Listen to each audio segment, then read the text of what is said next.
In September 2025, the world lost a vital voice in Indigenous representation with the passing of the Oscar-nominated Canadian actor, Graham Greene, Oneida Nation, at the age of 73.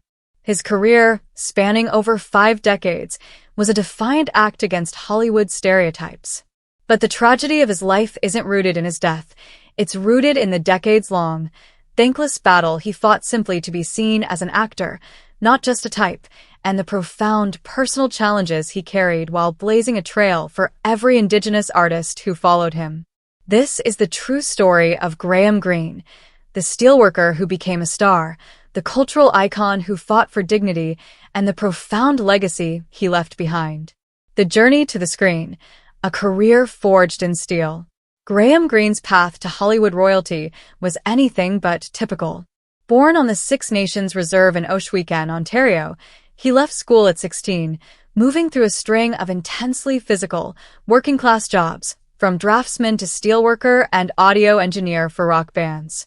This grounding in hard labor gave him the authenticity and humility that would later define his acting.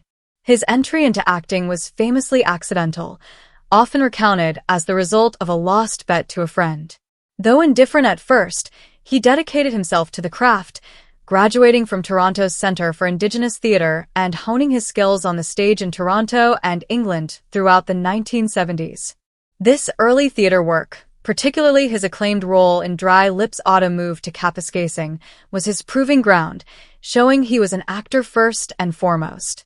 Greene channeled his inner torment into his life's work, famously dividing his output into 2 categories: entertainments, thrillers, and novels, serious literary fiction.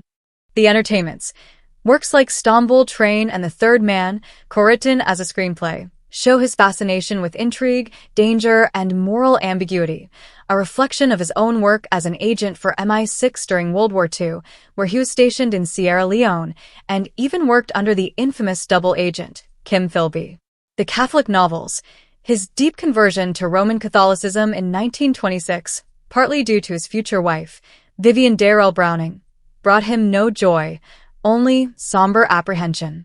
This led to his masterpieces, Brighton Rock, The Power and the Glory, and The Heart of the Matter. These books are agonizing examinations of sin, damnation, and the possibility of grace achieved only through failure, a literary reflection of his own spiritual torment. The International Breakthrough, a tragicomic truth. Greene's international breakthrough was, of course, his powerful, grounded performance as the Lakota holy man-kicking bird in Kevin Costner's epic western, Dances with Wolves, 1990. The role was pivotal.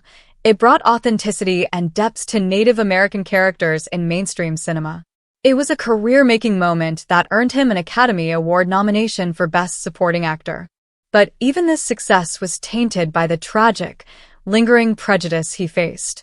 Greene was celebrated for constantly challenging Hollywood stereotypes, often insisting that Native characters be portrayed with the humor and complexity they deserved. He even revealed that during a later audition for the film Crimson Tide, a director stated, "I can't see a Native American on a sub." Greene's dignified response, to simply point out his uncles were on submarines and then walk away, encapsulates the constant, exhausting battle he fought against narrow-minded executives. The prolific legacy, breaking the color barrier. The latter half of his career was marked by incredible versatility, proving he could shine in any genre. He was celebrated for landing roles that had nothing to do with his ethnicity, effectively breaking the color barrier in a way few before him had. His impressive filmography is a testament to his talent. The Green Mile, 1999, with Tom Hanks.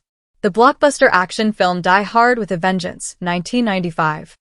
The neo-Western thriller Wind River, 2017. Most recently, he endeared himself to a new generation as the spiritual guide and comedic Elder Maximus in the hit FX series Reservation Dogs, securing his legacy as a true trailblazer. Greene's life was also touched by personal challenges, including a major depressive episode and a public standoff in 1997, yet he emerged in good health to continue his prolific work. He passed away after a long illness, leaving behind his wife, Hilary Blackmore, and daughter. Graham Greene's profound impact lies in the sheer volume and dignity of his work, forever reshaping the narrative for Indigenous artists globally.